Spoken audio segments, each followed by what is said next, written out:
I bought this pair of nightstands off Facebook Marketplace, and in this video I'll walk you through the full refinishing process. Here's what we're working with. There's light damage, but the top is solid wood, which is great to see. Knowing that helped me decide to sand down to raw wood on the tops. First thing I did was remove all of the drawers. Next, I removed the hardware and gave everything a deep clean using Fusion's TSP alternative mixed up in a spray bottle. Cleaning thoroughly before sanding is a must. And don't forget, the insides can be really dirty too. The tops are pretty shiny, so I decided to wipe them down with some acetone to try to get rid of a little bit of that sheen and finish. You can see it dulled it a bit when I compare to the other one that's not done yet. Then I switched to a inexpensive 80 grit sandpaper. Didn't do a lot, it clogged up pretty quickly. So I moved on to my Carbide scraper, and that's where I started to make some progress. I wiped that all down with acetone again, and then got a higher quality 80 grit sandpaper and used that, which was able to break through the finish. In addition to sanding the tops down with 80 grit, I needed to sand the edges of the tops down. But I also wanted to make sure that I didn't do any unnecessary damage, given I'm using 80 grit. So I put on my foam sanding pad and just slightly turned down the speed of the sander. And then I went around and was a bit more confident in sanding down all of the edges.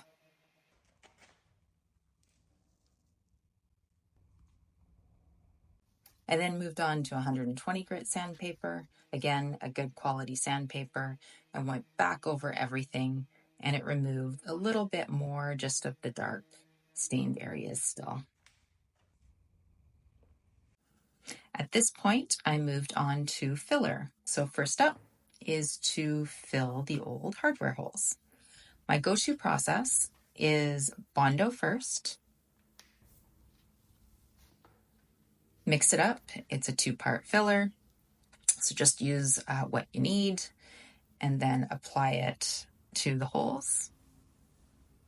Let it start to dry and harden, but before it's completely hardened, I scrape it back.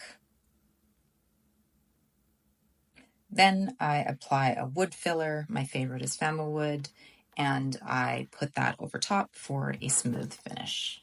I then also use the wood filler to fill some of the damage on the sides and the base and any other area of the nightstands. While the filler was drying, I went back over the tops with a 180 grit sandpaper. Again, using the foam sanding pad and a lower speed on the edges. Went back in, did a little hand sanding to the areas that were difficult to get to.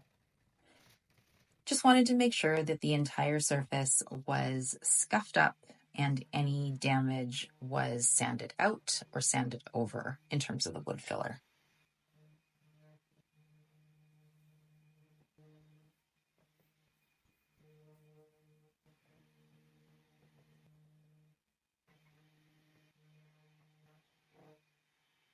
Back to the drawers, sanding them down with 180 grit.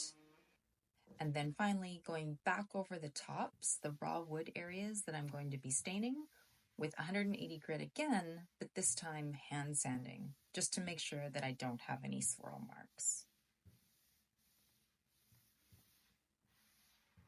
And finally, one more coat of acetone, just to wipe everything back.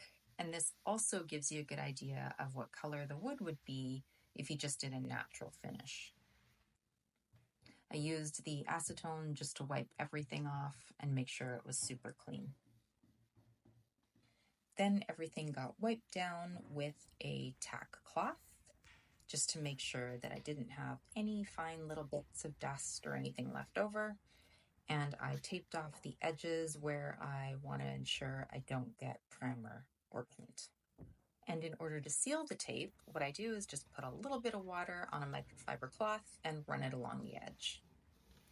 I'm now using clear shellac primer, and I'm doing this because some of the areas that I sanded went down to raw wood, even in the areas that are going to get painted. And I find that the shellac makes sure that I have a nice even surface. I keep my roller in the freezer so that I don't have to throw it away every time. And then I'm just going over the entire nightstands and drawers with this clear shellac using a foam roller.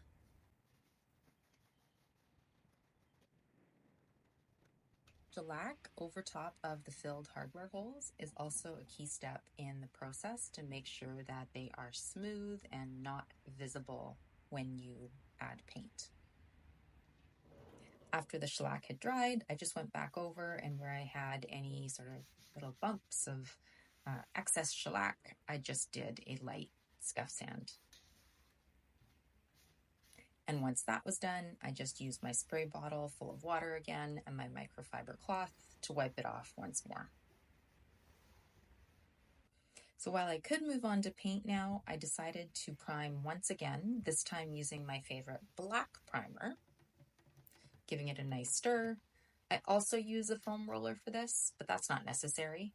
You can clean this up nice and easily because it is water-based. So I just used my regular paintbrush. And like I said, I do use a foam roller, but that's not really required. I just like how it goes on. You're seeing a bit of my technique here. I always do one last rollover with the brush to try to get that even finish. So cutting in to all of the edges, or nooks and crannies as I like to call them, with my brush, and then rolling everything that I can with the roller. And in some cases, I just use the roller as well to go back over the areas that I used the brush on, just to make sure that I have, again, as smooth a surface as possible.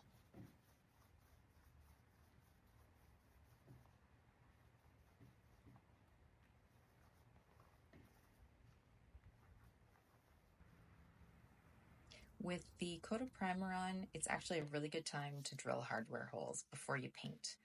So measure, use this little punch to mark the middle, and then drill the hole.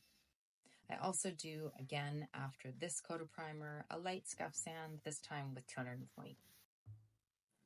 Now it's time for paint, and I decided to mix a custom paint color with some of the paints that I had on hand. And it turned out much lighter than intended, so I needed to go buy more paint, and I ended up mixing quite a bit. I believe it was about 4 parts of black with 1 part of light agreeable gray, and that made a color similar to, but a little cooler than, iron ore. Now I'm using a Stallmeister brush, and I actually don't use this often. I forgot how much I like it. And a microfiber roller, same technique as you saw with the primer, going all the way over and into the edges, and then back over with the roller.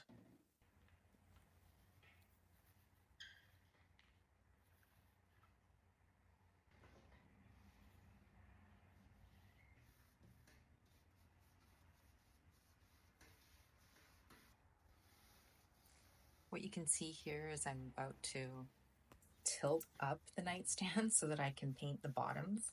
Sometimes I put it on little risers, but I also find that tilting it upwards works as well. Again, you can see the technique, cutting in and then going back over with the roller, ensuring a smooth finish. And just don't use too much paint. That's what causes drips and areas to just not look quite as good. Once the first coat was dry, I went back in with my second coat, and that's actually all it needs when it's a dark color like this, is just 2 coats. With the second coat of paint done, it was now time to stain, and I am using a dark walnut stain from Fusion Stain and Finishing Oil line, which means it is a stain and top coat all in one. I apply it with a chip brush, make sure it's all evenly applied to the top and to the sides, and then I let it sit for about 10 minutes in this case. After that, I grabbed one of my blue shop towels and used that to wipe the stain back. Now, in all honesty, given this is laminated birch, I ideally should have used a pre-stain conditioner, but I forgot. I got too excited about the stain. So I found that it was a tiny bit blotchy, and I went back over with a natural stain and finishing oil because I didn't want to darken the color. I just wanted to even things out a little bit, and the added layer just gives a little bit more durability and protection. Now, with all of that done, it is time for choosing hardware and drawer liners. You're seeing some of my storage solutions here, and I'm grabbing a brass knob and a fun fish print wallpaper to use inside the drawers. This is not peel and stick wallpaper, so I will be using a spray adhesive to adhere it. Not all wallpapers are actually the same width, so just make sure that you're getting something that you're not going to have to piece together and something where the pattern will make sense the direction that you need to lay it. I'm using my Olfa cutter and rotary mat and just making sure that I trim it to the right size and that I don't sort of cut off any of the patterns. Once I do one piece, I always just make sure that it's going to fit by dry fitting it before I cut the rest. With the liner all cut, I wiped the bottoms of the drawers with a tack cloth, then used my spray adhesive on the drawers and on the wallpaper, making sure to get right into the corners.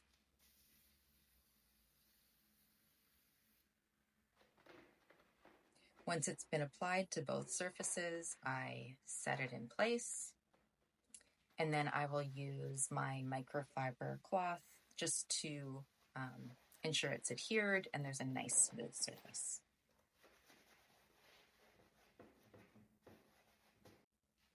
Before I actually work on the lining of the drawers like this, I put the nightstands in place against the staging wall because they're easier to move when they're not full of drawers. And I also make sure I use beeswax finish on the wood drawer guides. And the reason for this is because it can help them to slide a little bit more smoothly. They can get a bit sticky over time. So I slide all the drawers in, and once they're all in is when I install the hardware. So the hardware is going on now, the drawers are all back in place, and it's really starting to come together. I used a little bit more beeswax on the drawers, and then it was staging time. I chose to stage these quite simply with items from around my home. Let's take one last look at the before. Hard to believe these are the same nightstands. Some scratches, some areas that needed some love, and now they're modern, they're elevated, they're bold, they're ready for a whole new life. Thanks so much for watching. Check the description for product links, and if you liked this video and want to see more, please like, comment, and subscribe for more refinishing tips and transformations.